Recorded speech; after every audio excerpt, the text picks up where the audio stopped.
Hello दोस्तों, स्वागत है आप सभी का मेरे YouTube चैनल लक्ष्य बोध के गुरुजी पर। और आज की इस वीडियो में हम आपको जैसा कि कहे थे कि दूसरे वीडियो में हम आपके लिए लेकर आएंगे अम्ल क्षार तथा लवण में जितने भी MCQ होंगे एंड PYQs जो कि बोर्ड एग्ज़ाम में आने के बहुत ही ज़्यादा चांस रहेंगे, उन सभी चीज़ों के बारे में आज की इस वीडियो में हम आपको बताएंगे। वैसे ही हमने अपने वादे को भी पूरा किया। अब आप लोगों का बनता है कि आप लोग इस वीडियो को लाइक कर दीजिएगा और जितना हो सके उतना शेयर करिएगा।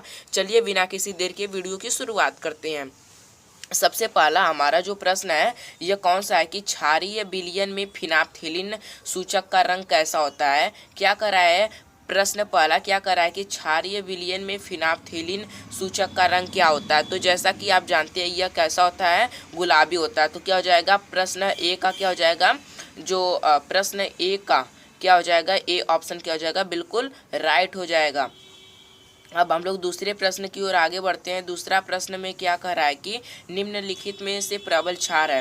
पहले मैं आपको प्रबल क्षार के बारे में बता दे रहा हूँ कि आखिर प्रबल क्षार कहते किसे हैं।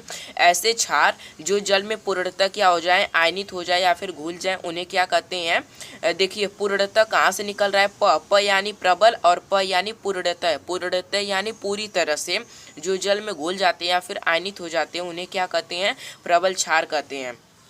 तो प्रबल क्षार कौन होगा, मैं आपको मैं एक ट्रिक बनाया हूँ जिसके द्वारा आपको बहुत ही जल्दी ये चीज़ें याद हो जाएंगी। मान लीजिए यहाँ पर जो हाइड्रोक्साइड आयन कितना है, 2 बार है। और यहाँ पर जो हाइड्रोक्साइड आयन भी यहाँ पर कितना बार है, 2 बार है। और यहाँ पर जो NH है वह 4 बार है। जबकि यहाँ पर कितने बार है, सब चीज़ें एक एक बार है। सब चीज़ें एक एक बार रहेंगी तो घुलने में क्या होगा, कम समय लगेगा और जल्दी से पूरी तरह से घुल जाएगा। तो ये हमारा क्या हो जाएगा, बिल्कुल राइट हो जाएगा। इस हिसाब से आप भी याद कर सकते हैं, जिससे जो चीज़ें होंगी वो काफ़ी लंबे समय तक याद रहेंगी। कभी कभी ऐसे भी प्रश्न आ जाते हैं जो कि हमें टेढ़े उंगली से याद करने पड़ते हैं। अब हमारे पास तीसरा प्रश्न क्या कर रहा है कि निम्नलिखित में दुर्बल अम्ल है, यानी ऐसा कोई अम्ल है जिसमें क्या है, ऐसा कौन सा अम्ल है जो कि इसमें से दुर्बल है। दुर्बल में आ जाएगा यहाँ पर कौन सा, HCN। तो क्या हो जाएगा यहाँ पर ऑप्शन भी क्या हो जाएगा, बिल्कुल राइट हो जाएगा। अब हमारे पास प्रश्न नंबर चौथा आता है। प्रश्न नंबर चौथा का क्या कहना है कि एसिटिक अम्ल एक दुर्बल अम्ल है, क्यों। क्योंकि इसमें पानी की जो मात्रा होती है, आयन की मात्रा क्या होती है, बिल्कुल कम होती है। यहाँ पर क्या हो जाएगा, बिल्कुल करेक्ट हो जाएगा। अब हमारे पास प्रश्न नंबर 5 आता है। प्रश्न नंबर 5 का क्या कहना है कि H2S विलयन का pH मान होता है। यहाँ पर देखिए H यहाँ पर दिख रहा है ना, यानी यहाँ पर कौन सा हाइड्रोजन आयन दिख रहा है। जहाँ पर भी आपको हाइड्रोजन आयन दिख जाए उसे क्या कहते हैं, अम्ल कहते हैं। अम्ल का pH मान जो होता है उस सदैव क्या होता है, 7 से कम होता है। तो यहाँ पर क्या हो जाएगा, ऑप्शन सी यानी 7 से कम क्या हो जाएगा, बिल्कुल राइट हो जाएगा। अब छठवां नंबर प्रश्न क्या कर रहा है कि क्षारीय विलयन का pH मान होता है। मैं आपको अभी एक कॉन्सेप्ट बता रहा हूँ। जब भी pH मान की जैसे वैल्यू दे, अगर 7 से कम रहे तो वो अम्ल रहेगा, 7 के बराबर रहेगा तो वो उदासीन रहेगा, अगर 7 से अधिक रहेगा तो वो क्या रहेगा, क्षार रहेगा। तो यहाँ पर क्षारीय विलयन यानी क्षारीय विलयन के लिए pH का मान क्या होता है, 7 से अधिक होता है। तो यहाँ पर ऑप्शन नंबर डी क्या हो जाएगा, बिल्कुल राइट हो जाएगा। अब हमारे पास अगला प्रश्न आता है, 7वां नंबर प्रश्न। इसमें क्या कर रहा है कि कोई विलयन लाल लिटमस पेपर को नीला कर देता है तो इसका pH जो संभवतः क्या होगा। मैं आपको एक ट्रिक बता रहा हूँ। यहाँ पर यहाँ पर मैं आपको एक ट्रिक बता रहा हूँ। अनिल छलनी, यहाँ पर 2 ट्रिक आप याद रखिएगा जिससे कि आपको बहुत ही आसानी रहेगी। अ से क्या हो जाएगा, अम्ल। क्या हो जाएगा, अम्ल। अम्ल क्या करेगा, नीले लिटमस पेपर को क्या करेगा, लाल करेगा। अब यहाँ पर छ यानी क्षार, क्षार क्या करेगा, लाल लिटमस पेपर को नीला करेगा। तो यहाँ पर क्या कर रहा है कि ऐसा कोई विलयन है जो लाल लिटमस पेपर को नीला कर देता है, यानी लाल है नीला कर दे रहा है, तो वह क्या हो जाएगा, क्षार हो जाएगा। क्षार का pH मान कितना होता है, 7 से अधिक होता है। यहाँ पर 7 से अधिक कोई ऐसी संख्या है, यहाँ पर ऑप्शन नंबर डी यानी 10 क्या है, जो 7 से अधिक है, इसलिए यह जो हो जाएगा क्या हो जाएगा, बिल्कुल राइट हो जाएगा। आप लोग इसे याद कर लीजिएगा, यह बहुत इंपॉर्टेंट है। मैंने भी इसे तैयार किया था क्योंकि मैं भी बार बार भूल जाता था। अब यहाँ पर 8वां नंबर प्रश्न है और 8वां नंबर प्रश्न क्या कर रहा है कि एक विलयन का pH मान 1 है। यह विलयन है यानी एक ऐसा विलियन है जिसका पीएच मान 1 है, तो वह कौन सा विलियन होगा, यानी अम्लीय होगा, क्षारीय होगा या उदासीन होगा। जैसा कि मैंने आपसे बताया था कि अगर 7 से कम रहे तो वह अम्लीय होगा। अब और चारों ऑप्शन में खोजिए अम्ल कहाँ पर, यानी हाइड्रोजन आयन किस में दिख रहा है, यहाँ पर H2SO4 में दिख रहा है, यानी ऑप्शन नंबर बी क्या हो जाएगा, बिल्कुल राइट हो जाएगा। अब प्रश्न नंबर 9 क्या कर रहा है कि एक विलियन नीले लिटमस पेपर को लाल कर दे रहा है। यहाँ पर नीला है, लाल कर दे रहा है, तो क्या हो जाएगा, अम्ल। अम्ल के लिए क्या हो जाएगा, 7 से कम होता है, यानी 6 हो जाएगा, क्या बिल्कुल राइट हो जाएगा। अब हमारे पास प्रश्न नंबर 10 आता है, और प्रश्न नंबर 10 का क्या कहना है कि 10 के पावर -6 MHCl विलियन का पीएच मान क्या होगा। यहाँ पर आपको जो घात दिखे इसी को क्या कर दीजिए 6, यानी ऑप्शन नंबर क्या हो जाएगा, बिल्कुल राइट हो जाएगा। मैं आपको ट्रिक बताऊंगा कब नहीं करना है, कब क्या करना है, सब चीज़ें इसी वीडियो में आपको देखने को मिलेंगी। यहाँ पर 6 दिख रहा है तो 6 क्या हो जाएगा, बिल्कुल राइट हो जाएगा। अब प्रश्न नंबर 11 आ रहा है। प्रश्न नंबर 11 क्या कर रहा है कि एक हाइड्रोक्लोरिक अम्ल की शक्ति 10 के पावर -2 है। यहाँ पर देखिए 10 के पावर -2 दिखा, यानी 2 क्या हो जाएगा, बिल्कुल राइट हो जाएगा। अब 12 नंबर प्रश्न का क्या कहना है कि एक बिलियन में हाइड्रोजन आयन का सांद्रता 1 × 10 के पावर -7 मोल है प्रति लीटर, तो बिलियन का पीएच मान क्या होगा। यहाँ पर आपको 7 दिखा तो क्या हो जाएगा, ऑप्शन नंबर बी क्या हो जाएगा, बिल्कुल राइट हो जाएगा। अब यहाँ पर प्रश्न नंबर 13 का क्या कहना है कि शुद्ध जल का पीएच मान क्या होता है।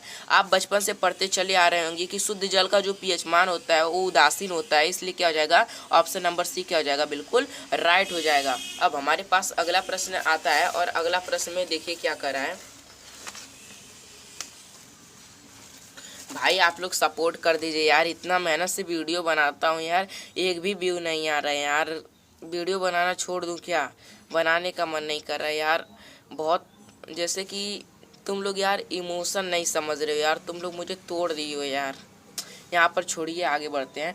प्रश्न नंबर 14 का क्या कहना है कि निम्नलिखित में से कौन सा कथन उदासीन घोल के लिए क्या है, असत्य है, यानी असत्य, ऐसा कौन सा कथन है जो कि असत्य है। और यहाँ पर ऑप्शन ए का क्या कहना है कि हाइड्रोजन आयन H+ की सांद्रता का मूल्य 10 के पावर -7 मोल प्रति लीटर होता है और पीएच मान का मान 0 होता है, यानी उदासीन विलियन के लिए पीएच का मान 0 होता है। यह क्या हो जाएगा, बिल्कुल करेक्ट हो जाएगा, यानी यह गलत है तो यह बिल्कुल करेक्ट हो जाएगा, ऑप्शन नंबर सी। क्योंकि पीएच मान का जो उदासीन विलियन के लिए पीएच का जो मान होता है वह कितना होता है, 7 होता है। अब यहाँ पर आ जाएगा प्रश्न नंबर 15 क्या कर रहा है कि एक विलियन में हाइड्रोक्साइड आयन का सांद्रण 1 × 10 के पावर -12 मोल प्रति लीटर है, इस विलियन का पीएच मान क्या होगा। तो क्या हो जाएगा, बिल्कुल यहाँ पर जब भी आपको कोई बड़ी संख्या दिखे तो इसे क्या करना है, 14 में से क्या करना है, घटा देना है। जब 14 में से 12 को घटाएंगे तो क्या आ जाएगा, 2 आ जाएगा। यहाँ पर 2 क्या हो जाएगा, बिल्कुल राइट हो जाएगा। यहाँ पर देखिए 7 था और वहाँ पर क्या है, 12 है, तो आपको इसमें 14 में से 12 को घटाएंगे तो 2 आएगा, 2 क्या हो जाएगा, बिल्कुल राइट आंसर हो जाएगा। अब हमारे पास प्रश्न नंबर 16 आता है। प्रश्न नंबर 16 का क्या कहना है कि सल्फ्यूरिक अम्ल में अम्लीय हाइड्रोजन परमाणुओं की संख्या कितनी होती है। यानी पहले जब भी कोई प्रश्न आए तो पहले आप उसके सूत्र को लिख लीजिए। सल्फ्यूरिक अम्ल जिसे अम्लों का राजा कहते हैं, यहाँ पर H2SO4, यहाँ पर हाइड्रोजन परमाणु की संख्या कितनी दिख रही है, 2, यानी 2 क्या हो जाएगा, बिल्कुल राइट हो जाएगा। अब प्रश्न नंबर 17 आ रहा है। प्रश्न नंबर 17 का क्या कहना है, धावन सोडा का रासायनिक सूत्र क्या है। यानी धावन सोडा का रासायनिक सूत्र क्या है। धावन सोडा वही होता है जिसे हम लोग खाने वाला सोडा या फिर सोडियम बाइकार्बोनेट कहते हैं, या फिर सोडियम हाइड्रोजन कार्बोनेट के नाम से जाना जाता है। आपको इसका रासायनिक सूत्र याद रखना है, क्या होता है, NaHCO3, यानी ऑप्शन ए क्या हो जाएगा, बिल्कुल राइट हो जाएगा। अब प्रश्न नंबर 18 क्या कर रहा है कि निम्नलिखित में अम्लीय लवण है, यानी ऐसा लवण जिनमें हाइड्रोजन आयन उपस्थित होता है उसे क्या कहा जाता है, अम्लीय लवण कहा जाता है। आपको इस बात का ध्यान देना है। यहाँ पर देखिए H उपस्थित है तो यह क्या हो जाएगा, अम्लीय लवण हो जाएगा, यानी ऑप्शन बी क्या हो जाएगा, बिल्कुल राइट हो जाएगा। अब हमारे पास 19 नंबर प्रश्न आ रहा है, और 19 नंबर प्रश्न का क्या कहना है कि पेयजल को जीवाणु रहित करने में प्रयोग किया जाता है। जब भी आपके लिए पेयजल यानी पीने वाले जल को जीवाणु जिसमें पड़ा हो उसे जैसे सही साफ करने के लिए किस चीज़ का प्रयोग किया जाता है, तो जब भी जीवाणु रहित की बात आ जाए तो आपको किसका नाम याद रखना है, कैल्शियम ऑक्सीक्लोराइड, जिसे ब्लीचिंग पाउडर या फिर हम लोग और किसी नाम से जानते हैं, विरंजक चूर्ण के नाम से जानते हैं, यानी CaOCl2 क्या हो जाएगा, बिल्कुल करेक्ट हो जाएगा। अब यहाँ पर 20वां नंबर प्रश्न का क्या कहना है कि सल्फर डाइऑक्साइड का जलीय विलयन क्या होता है। यहाँ पर देखिए सल्फर डाइऑक्साइड यानी SO2, यह क्या है, एक अम्लीय है, यानी क्या हो जाएगा, अम्लीय। ऑप्शन ए क्या हो जाएगा, बिल्कुल राइट हो जाएगा। अब हमारे पास 21 नंबर प्रश्न आ रहा है। 21 नंबर प्रश्न का क्या कहना है कि 1 बिलियन का पीएच मान 3 है तो बिलियन क्या होगा। मैंने अभी आपको बताया था कि यदि किसी बिलियन का पीएच मान 7 से कम है तो वह बिलियन की कैसा होगा, अम्लीय होगा, यानी क्या हो जाएगा, ऑप्शन नंबर सी क्या हो जाएगा, बिल्कुल राइट हो जाएगा। अब हमारे पास अगला नंबर प्रश्न आता है जिसका नाम है क्या, प्रश्न नंबर 22। अम्लीय वर्षा के जल का पीएच संभावित मान कितना होता है। आपको यह याद रखना है क्योंकि यह मोस्ट इंपॉर्टेंट क्वेश्चन है, यह बार बार बोर्ड एग्जाम में पूछा जाता है। तो इसका क्या हो जाएगा, ऑप्शन नंबर ए क्या हो जाएगा, बिल्कुल राइट हो जाएगा। 5.2 होता है इसका क्या हो जाएगा, अम्लीय वर्षा का पीएच मान। अब प्रश्न नंबर 23 का क्या कहना है, बेकिंग पाउडर को गर्म करने से कौन सी गैस निकलती है। यानी बेकिंग पाउडर को जब गर्म किया जाता है तो कौन सी गैस निकलती है, कौन सी गैस निकलती है, CO2 निकलती है। कैसे पता लगेगा कि CO2 निकलती है, यहाँ पर देख रहे हैं आप लोग क्या, धावन सोडा का रासायनिक सूत्र क्या है, यहाँ पर CO2 आपको इसमें दिख रहा है ना, तो यही निकलेगा। फिर यहाँ पर हमारे पास 24 नंबर प्रश्न आता है और 24 नंबर प्रश्न का क्या कहना है कि क्षारक के साथ हल्दी का रंग क्या होता है। तो क्या होता है, भूरा लाल, यानी क्या हो जाएगा, ऑप्शन नंबर सी क्या हो जाएगा, बिल्कुल राइट हो जाएगा। अगर आप हल्दी को क्या करेंगे, जो कपड़े धोने वाला सोडा होता है उसमें डालेंगे तो यही रंग आपको मिलेगा। अब यहाँ पर आपको दिखेगा प्रश्न नंबर 25, धावन सोडा का रासायनिक नाम क्या है। मैंने अभी आपको बताया था कि जो कपड़ा धोने वाला सोडा होता है उसका नाम क्या है, सोडियम कार्बोनेट होता है, यानी यहाँ पर क्या, सोडियम कार्बोनेट, यानी ऑप्शन बी क्या हो जाएगा, बिल्कुल राइट हो जाएगा। अब हमारे पास प्रश्न नंबर 26 आ रहा है, यह क्या कर रहा है, मीठे सोडे या खाने सोडे का अणुसूत्र क्या होता है। मैंने अभी आपको पीछे बताकर आया है कि जो खाने वाले सोडा का सूत्र अणुसूत्र होता है वह क्या होता है, NaHCO3। ओ गलती एक हो गई है, मैं अभी आपको समझा रहा हूँ। यहाँ पर देखिए मैंने यहाँ पर क्या सोचा कि खाने वाला सोडा मैंने सोच लिया था, जबकि यहाँ पर धावन सोडा यानी कपड़े धोने वाले सोडा का बात कर रहा है। तो ऑप्शन ए जो होगा वह राइट ना होकर क्या हो जाएगा, ऑप्शन बी क्या हो जाएगा, बिल्कुल राइट हो जाएगा, क्योंकि इसका जो रासायनिक सूत्र होता है Na2CO3 × 10H2O होता है। अब प्रश्न नंबर 27 का क्या कहना है, जिंक चूर्ण पर तथा सल्फ्यूरिक अम्ल की अभिक्रिया से कौन सी गैस निकलती है। मैंने अभी आपको पहले चैप्टर में डिस्कस करके बताया कि जब कोई अधिक क्रियाशील तत्व कम क्रियाशील तत्व से क्रिया करती है तो वह उस कम क्रियाशील तत्व को क्या कर देती है, विस्थापित कर देती है, यानी हाइड्रोजन गैस क्या हो जाएगा, निकल जाएगा।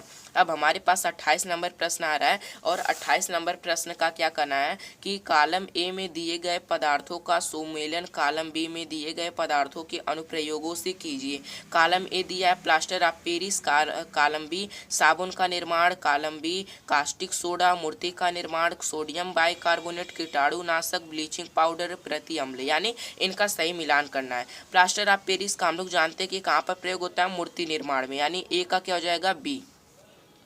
ए का यहाँ पर बी देखिए किसमें, यहाँ पर देख रहा है, तो क्या हो जाएगा, ऑप्शन बी क्या हो जाएगा, बिल्कुल राइट हो जाएगा। जब भी इस प्रकार का प्रश्न आए तो आपको घबराना नहीं है, क्योंकि इस प्रकार का प्रश्न आपको केवल एक ही चीज़ से मिल जाएगा। अगर आपको एक चीज़ें याद है तो उसे आप प्रश्न का हल क्या ढूंढ सकते हैं। अब हमारे पास 29 नंबर प्रश्न आता है। 29 नंबर प्रश्न का क्या कहना है कि प्लास्टर ऑफ पेरिस का रासायनिक सूत्र क्या है। प्लास्टर ऑफ पेरिस का रासायनिक सूत्र होता है CaSO4 × 1/2H2O होता है। अब हमारे पास प्रश्न नंबर 30 आता है। प्रश्न नंबर 30 का क्या कहना है कि शून्य पीएच वाला जो विलयन होता है वो कैसा होता है, अम्लीय होता है। मैंने अभी आपको बताया था।